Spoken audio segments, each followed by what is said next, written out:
Welcome to Event-Vods. This is the full VOD of today's NLC Winter 2025 matchup. Cassante is out. They know it, so might as well remove it.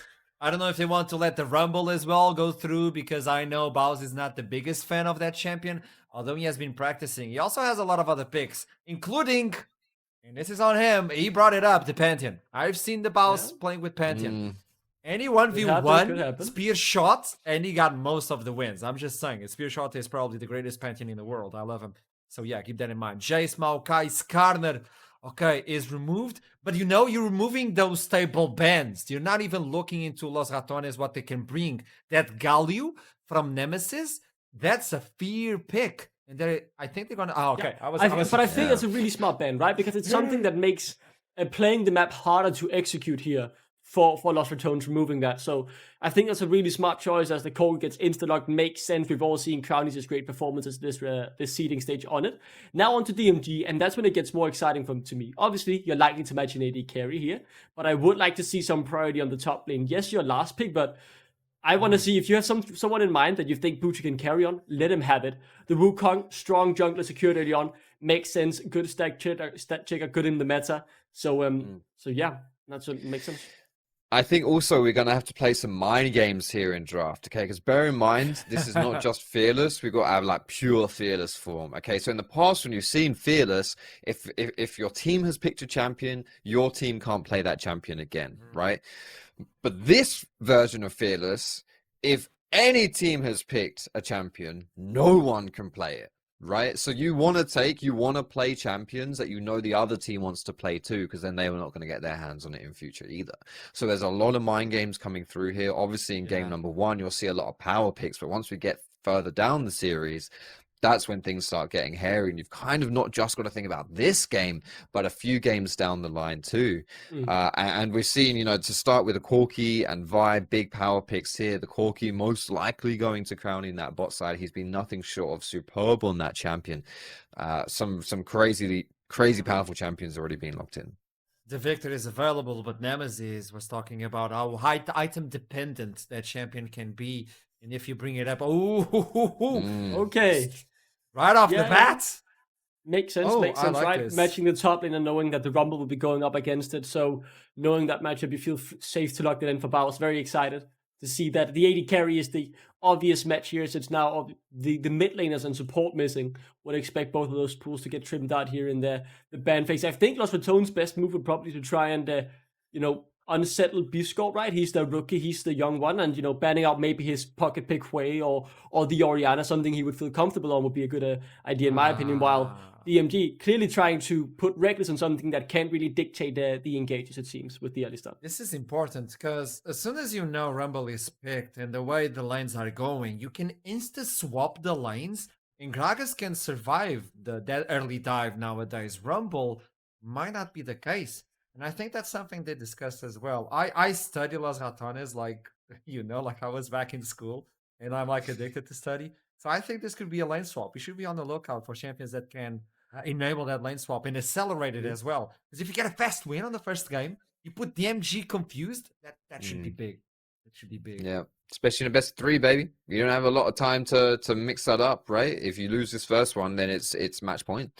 Yeah. So we're seeing a lot of the engage supports, the big tanky supports, the go button supports being taken off the board here as well. So Alistair Rel being gone. We saw like the Nautilus and the Rakan. Leona's another one, but she's now been taken too. So maybe we're seeing some teams go towards that. The Gragas for Los Ratones, I think, is a really smart pick too, because it was one of Bucci's most played champions last year. We know he can pilot that, so it's a good pick for Baus, and it denies Bucci in this pure Fearless form. We are seeing that Rakan go down, so we are getting some more of that group up, get some of that engage, really, really powerful alongside the Wukong, alongside the Rumble. And I mean, to be fair, it is the Reckless special, and getting that disengage versus all that engage is not it's brilliant. It's brilliant. All right, okay, we're getting some Reckless Janna here. That's crazy. Really looking forward to that. It makes so much sense in the comp, right? That disengage it offers against, as soon as the Rakan and the Wukong looking for those angles can so easily be denied and really split up the fight again. And that could really leave DMG scrambling to try and play it. I mean, so far, I really like what Los Ratones is going on. I think likely to go for the lane swap, right, and try and play around this this Rumble and Pizza. The Nemesis locking in that Ari. Great to see him on something more mobile where he can play a different war than on the Galio we've seen so much of. Now though, my biggest question mark: what will B-Score be playing here? The biggest game of this young rookie's career. Likely to go on something comfortable. I was thinking the way, but the problem is much of his champion pool pretty mobile, and I mean you can very easily be caught out on something like the Orianna. So a lot of pressure on him. Although against Rodisek, he did put up a pretty good game on the Orianna, so understandable to lock that in as the young rookie going up against these superstars. This will be the first game of playoffs. Los Ratones versus DMG, the first one of the series as well. This looks hot. This looks really, really hot. But in order to see this game, we need to toss it to the Summoners Rift. So we'll be right back.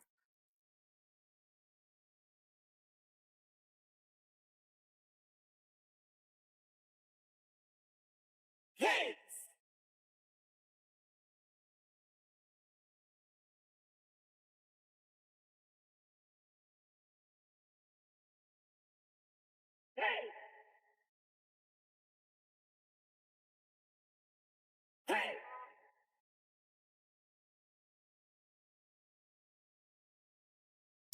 Hello everybody, we're getting ready to go into our first game of this best of 5. Me and Trouble watching the Champ Select, and we have some stuff we want to kind of discuss here. I think the big one is the lane swapping that we're expecting out from Los Ratones. Trouble, I mean, break it down. What are we expecting in this game? Well, I was actually also expecting a Sion right there, but Baus is like, listen, if you're going to make it that easy off the get-go, I'm just going to choose a different champion. You know, this is Fearless at the end of the day, so we're going to have another, hopefully, 2 games to go through. I feel like this is a very lane swappable game for Los Ratones. They've got such strong laners to defend against dives. And also on the other side, you've got a Rumble. Remember what happened last time Miatek picked Rumble into a lane swap composition? I think he went like 0-5 in 10 minutes. So we're going to have to wait and see if Bucci can actually hold on his own and how the team in general reacts around a possible lane swap. Yeah, and one of the things that I kind of noticed as well from the Champ Select and from how everything looks, it looks to me like DMG, they're more team fight orientated. You've got the Wukong, you've got the Rumble, you have a lot of AoE capabilities to just cluster in for a big 5v5. But to me, that Los Ratones doesn't really look like a team that's going to be all that interested in the 5v5s. It looks a lot more skirmishy, a lot more tower divey. You know, you got the Vi, you got the Ari. It's going to be about these small skirmishes and getting advantage on the map off that, rather than going in for those 5v5s. I think early, we should keep our eyes on, if this lane swap happens, where that attention is going to go. And then something that we talked about a little bit off camera is the Biles is so good at pulling attention towards him, and then his team are just so good at them doing something on the other side of the map away from where all that action's going on. So I feel like that's probably going to be the game plan. A little bit of a yo-yo effect here from Los Ratones, like we saw them do in the group stages. Yeah, absolutely. And I feel like every single one of their members is pretty safe with the picks, like we've seen, especially after Aria for level 6, very safe over in the mid lane as well. But Brain, we're jumping straight into our first Fearless game of the entire year here for the NLC. And let's see if actually, usually we see very early on in the game, if there are teams that are going to be lane swapping, teams will be bunching up as 5 members to try and get as deep inside the enemy jungle to drop wards towards the lanes to see where the AD carries are going to end up. What's interesting is Bols is actually topside. He looks like he might not be going for that lane swap. I think he's just going to play the Gragas as the great neutralizer that we know him. Champion is very good at just kind of catching waves under tower and then not really ever having that much kill threat on him. So looks like that's going to be the game plan here for the side of Los Ratones, and not quite what we expected. So now, as we transition away from the idea of a lane swap, what do we think is going to be the game plan? Well, first of all, I also wanted to mention that Reckless on a Janna. What in the 2018 flashback is this? Absolutely one of his favorite champions. He's mentioned it himself as well. Now, when it comes to the game plan, back to your question, I feel like DMG have a pretty good engage-heavy team fighting composition with the Wukong, with the Wongbo combo together with the Orianna ultimate, the big laying of the red carpet coming in from Rumble. There's a ton of damage from DMG. However, Los Ratones, due to the nature of the composition and how slippery they are as champions and all of the utility that Janna provides to the composition, DMG are gonna really have to make that damage stick. So flanks from Kalmsky onto the Rakan, flanks from Bitche, finding the backline, CC that's gonna drop onto members. They need to make sure they pin down one member and take it. Not like that. Oh. Well, It's we're the seeing an opposite of immediate that. fight. Crowny goes for the Valkyrie forward. Kamsky going low. Reckless is just looking to finish it up. The shield comes in. The auto attack doesn't quite finish it. Kamsky is able to survive as Crowny has to jump away with the flash barrier used as well. Now Fitsky is eating a fair amount of damage here from Reckless on return, but with the pots going away and ticking the health bars back up, it looks like everyone's going to be chill for now. But I want to turn your attention to the minimap because look at where the junglers are. Velja just skipping his red side and is actually looking to come in. There is a ward above him though. Los Ratones, let's see if they can find this first blood with the Vi. He got spotted, but I think it's way too late. There is no flash on Rakan, so W is the only way Kamsky can actually get away from it. Velia sniffers that something is actually not going right here. Have been spotted, and he's probably just going to continue clearing the bot side of his jungle. However, job well done right here from the DMG bot lane. They do not get ganked, they do not get flanked, and also they have wasted time, very precious time, of that Vi in the early game. As you can see on the minimap, as you mentioned earlier on, Bitze already done with his full clear on the right side of the map. And now he's going to be able to go back to base, refresh, grab some few components over in the early game, and potentially try to get some impact on the map early on. He may have a little sniff around to see if there's a gank on boss, but I don't think that's going to be happening. He's going to turn his attention towards the crab. Does now mean that Velja, after that play bot lane, is down on tempo to Bitsy. Bitsy will be back on the map with a buy before he is, as Bucci losing a lot of HP, but I mean he's still got a reset to go, and Bals actually lost a fair amount of HP just taking that trade there versus Bucci. So let's try and maybe grab one more wave off and then maybe get another reset in, which is a little bit awkward. Actually, that's great for Bitzer right here because he can actually double crab. DMG have pushed out their lanes with the Agilos pushing pretty even over in the bot lane, but since the supports have reset right here, Kamsky is the first one to get onto the map. He gets to move deep into the jungle, play some wards down. Bitzer is pretty much free to take both the Scuttle Crabs right here. So Velia's early game aggression has costed him a little bit, the 2 Scuttle Crabs from now on. However, I'm a very firm believer that Vi sucks. I'm just gonna say it as it is. Like, this champion is just a plain solo queue champ. However, if you do have the right kind of mid laner, Vi is great. The 2 mid laners that pair up so nicely with her are Talia and Vi. And Ari. Ari because she can dive deep with the Vi and assassinate a target, and to Talia, there's so much CC to put on top of the Vi CC that someone will die in that duration. Right here, Nemesis is playing the Ari, so I'm expecting to see Velia farm all the way to level 6 and then potentially have his eyes. Uchi up in the top lane, Biscard in the mid lane. Both of these carries extremely immortal. Yeah, absolutely. And I mean, taking a quick look at current economy, almost not money. I mean, like summoner spells and stuff. Obviously, with Kamsky burning that flash in that previous fight, Crowny has got their barrier back since that last fight happened, but is still down a flash, so they're susceptible to something like a Bitsy gank, depending on where Velja goes. And again, DMG are probably aware that Velja is going to be looking towards mid or top. He's going to be looking towards his solo lanes as his gank opportunities. So it means that the bot lane then becomes a little bit more susceptible to go for a gank. Now, the big question is he needs to do that before Reckless hits 6. Monsoon is such an amazing disengage tool that could just heavily shut down any kill potential on Crowny. Been able to pick himself up a plate as Dragon and Grubs are getting traded across the board. Plate went over because Kamsky did rotate over. Actually, so did Fatesky as well. They went topside. Yeah, they're going towards the Void Grabs. They're going to trade neutral objectives on the map. The Dragon just went over Velia for Los Ratones, and now it's getting all 3 of the Void Grabs, rather. The bot lane has been a little bit unanswered. It took a little bit for Bucci to actually get that reset in, get towards that bot lane, but he is over there together with Kamsky. They're going to push out the wave. Now, that's a couple of turret plates already going to Crowny. Now, even though I am a firm belief that Bao is probably the best player in this Los Ratones lineup, Crowny, whenever given the resources, he has proven to be one of the best carries on this particular team. So shoving basically tower platings down his throat and getting that Corki to 1, 2, 3 level item spike is going to be great for the later on objectives we're going to be trying to fight.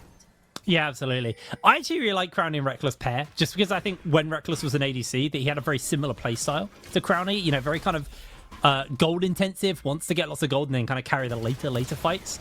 And Biles and Nemesis do a really good job of bridging that gap, but Reckless as a support playing with Crowny, who plays a somewhat similar style to him back when he was an ADC, he knows exactly what his ADC wants and knows exactly then how to play with that ADC. I think it's a really big brain pairing. I think they're really suited for each other.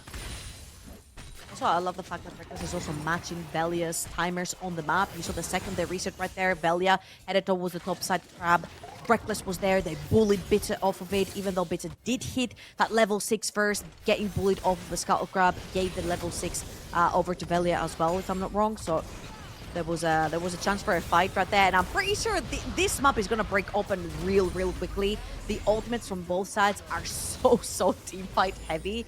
And a quick reminder, feat of strength was changed slightly. First blood now doesn't give you 1 out of 3 feats of strength. It needs to be the team that gets first 3 kills before the other. Baus? Baus, he's going low, but no, he's not. What a turnaround. First blood in his pocket.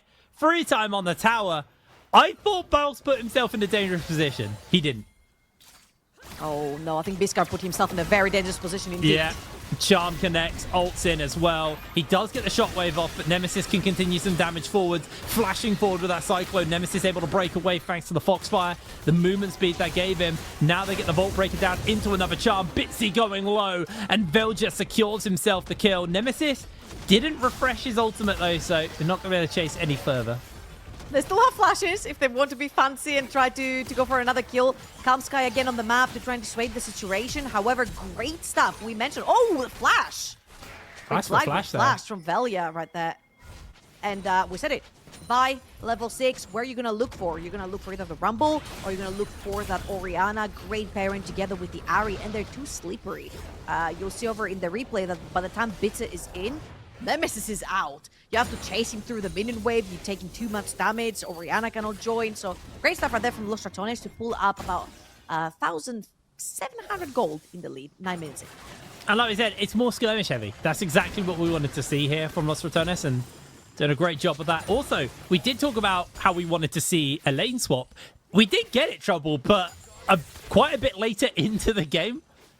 So they look like they neutralized that top lane as much as possible until Biles felt comfortable to do what he does. Hey, listen. They put that Ezreal, they put Fate down in the bot lane. He's like, listen, he's going to push the wave. It's fine. Use your skill surge, use True Shot Barrage, push the wave back at him.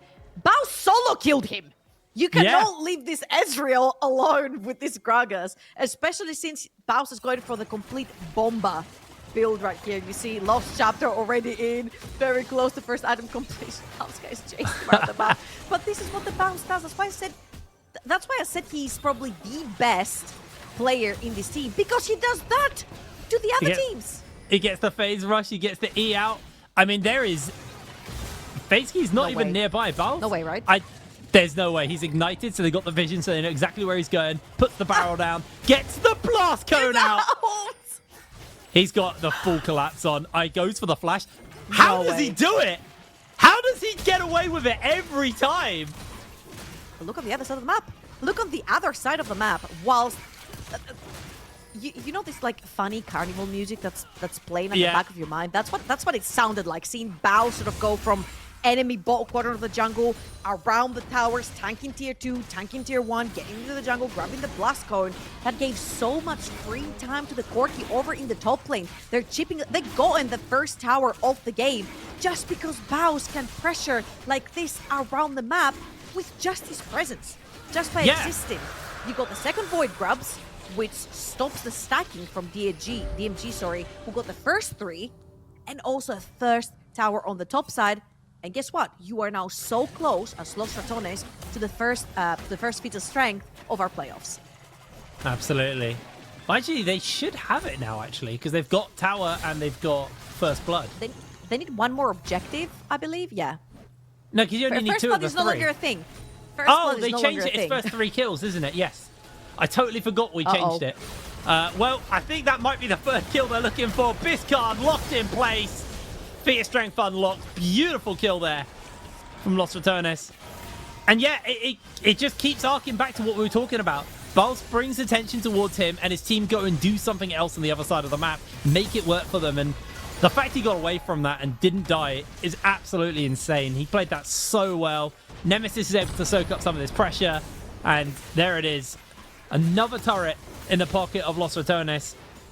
These guys are looking incredibly strong right now. Also, you were mentioning earlier on how skirmish heavy Los Ratones' composition is right here. You've got 3 very, very strong first items coming through from Los Ratones. Of course, they see jumping, they can engage jumping, they can dive jumping. It's not just the skirmish ability that they have, but also how mobile they are around the map and how they can pretty much jump 3 screens, all of them. Well, except Jana. Okay, I'll take her out. But 4 out of 5 members can literally jump from half a screen away onto any member from DMG. So DMG are going to have to be extremely careful with their vision. Big charm. Face key goes down, and that is just enough to secure the kill and some tower plates for themselves. This could easily be a 13-14 plater here from the side of Los Ratones as Bals gets a carpet laid for his escape.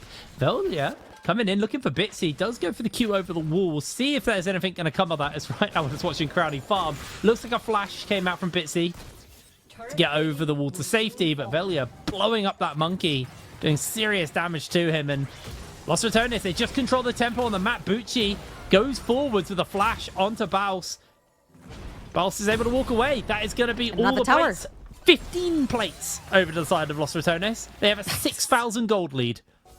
Almost 7, actually. Wow, okay. I feel like the Des was talking about this earlier as well. The macro that's coming in from Los Ratones is just so suffocating for a lot of the teams in the NLC. We did mention how, in general, the NLC stepped up with all of the incredible players coming in that we all know from LEC, from other Tier 1 leagues. However, all the other teams are going to have to step it up too. That was a fantastic old charm landing from Nemesis, and the tornado on Kamskai's W on that Rakan as well. Reckless canceling out any potential dissuasion right there. Oh, and he ends up hitting another one. He's just had insult to injury at this point for DMG. He's so clean with it. You can still see that Swifties are absolutely broken with feat of strength. 3 players running around with Swifties right now on the side of Los Ratones. Also started work on those second items. Bals has his Cosmic Drive finished up. You got the Sundered Sky onto Velia, where on the other side, you know, Biscard hasn't even got a fully stacked Archangels. There's no Triforce onto Fateski. It's a Leandries and a Triforce onto Bucci and onto Bitsy, but like they are lagging on the item front. It's 28, almost 29,000 damage gold in the pocket of Los Ratones to the 22,000 that DMG have.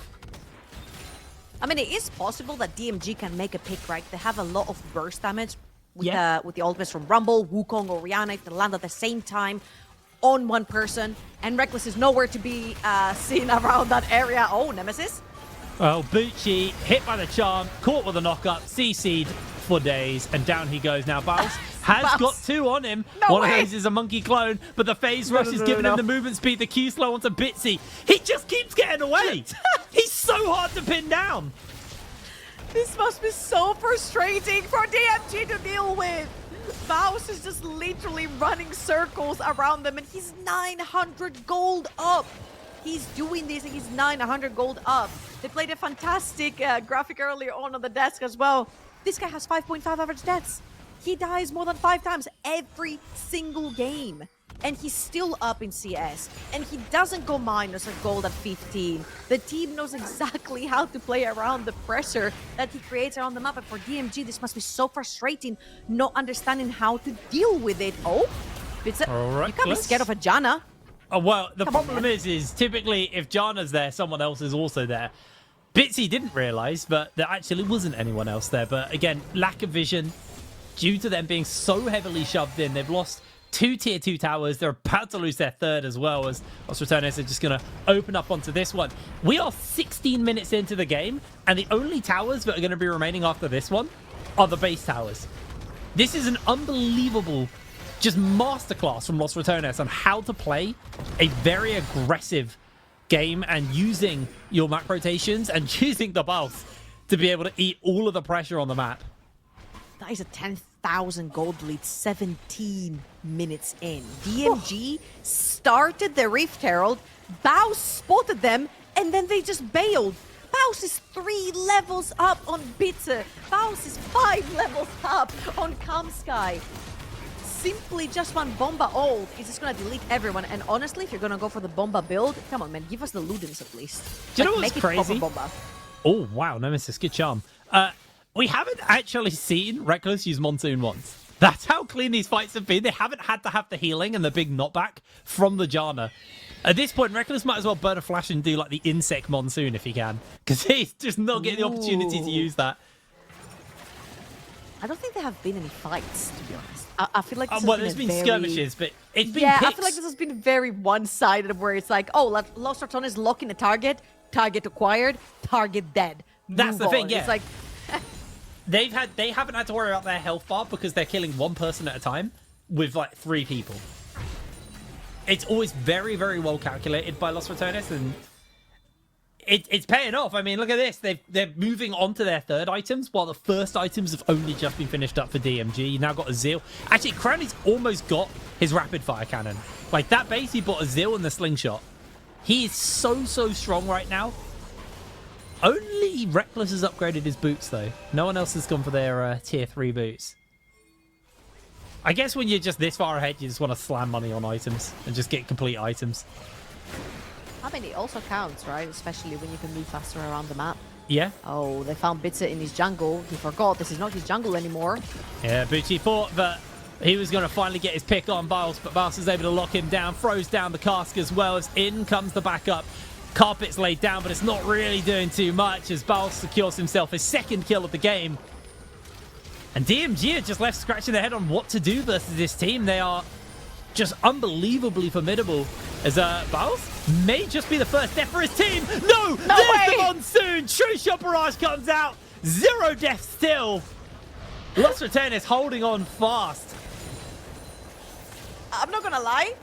I feel like he's ruined his death's average stats right now by just refusing to die. Also, Reckless using his ultimate, as you mentioned, for the first time the entire game. And I actually wanted to say that obviously Los Ratones are coming into the NLC as the pure favorites of the entire tournament, and that is fair enough, especially with the names that are provided in the roster. However, I want to see if they actually do get excited when they do get ahead. They're like 10k gold in the lead, more than 10k at this point gold in the lead. Do you get excited? Do you overextend? Do you make silly plays? Does the Baus E into 5 people? Oh, he does, because he has the whole cavalry behind him. Oh. Well, the cast comes out, but they're going to continue to chase forwards here. That is the lockdown onto the Ezreal. He just disappears off the map. Nowhere to see. Absolute annihilation. All right, deep breaths, DMG. It's sad to say, but the game is pretty much over right here. I feel like DMG need to go back to the drawing board. You do have at least Is Bitsy catching the wave? I think he's just catching his jungle. Not that he knows that everyone is done. busy. He's done. Yeah, I think you're right. This is the first time my jungle is unattended. I might as well. Hey, man, that gets him closer to that, yes. Well, half an item. It's not much. True Shot Barrage does clip onto Crowney. Baus finds himself caught out by Bitsy. Throws out the casket. In comes the cavalry. Immediate lockdown onto Monkey. Bizguard has to go golden, but it's not going to last for long as they chase forwards. Reckless is going to be the one to get that little kill as they continue to chase forward. Baus taking a couple of tower shots. Down goes another inhibitor. Nemesis throws a charm out. Doesn't hit onto Fate Ski. They take the portal out to safety. Crowney's going to take a pink ward on the way out as well. 10-0, 21 minutes, 2 inhibitors down. I don't think there was ever any doubt, but if there had been, this should be the nail in that coffin. Yeah, that is clean League of Legends coming in from Los Ratones. Of course, DMG are coming in, not as the favorites, as we're seeing this one more time. Baus walking up forward, threatening, seeing if he can catch anyone. He catches 3 people with the ultimate right there. Beautiful stuff. 2 people, sorry. The ultimate coming in. and Los Ratones instantly diving in, winning that fight. Of course, they're literally just slapping them in the face with their wallets at this point. They have like +3 items almost on every member of DMG. And again, DMG, they're not coming in as evens or as the favorites or as dark horses or as upsets or whatever you want to call it. And they went 1-3 in their group, and the only team that they managed to pick up a win after was Chaos. Now, Bitset, do you want to try your luck? He's thinking about it, does get spotted out by the ward. Charm goes wide. That should just be the secure onto Atakan. As that monkey's in danger. They find the knockup on Ibuchi as well. And Dragon's not necessary. The teleports from Baus into the base as DMG may try and go for a quick collapse, but Bizcard forced to flash away, being chased down by the Fat Man, hit by the cast. Charm lands onto Calm Sky as well, inside his base. There's a robot being absolutely devoured up there. They haven't even used the Herald yet. It's only just thrown down. Kalmsky falls back onto the fountain as Baus secures his kill. Down goes tower number 1. Tower number 2 should be quick to follow, as the Monsoon is just going to heal everybody up here from the side of Reckless. 13-0. An absolute masterclass of a game coming in from the side of Los Ratones in this best of. Okay, Baus decides to end the score. It's a 13-1, but an unbelievably clean game from them. 23 minutes to close out game 1 of this best of 3. That was incredibly clean League of Legends coming from Los Ratones, and thankfully,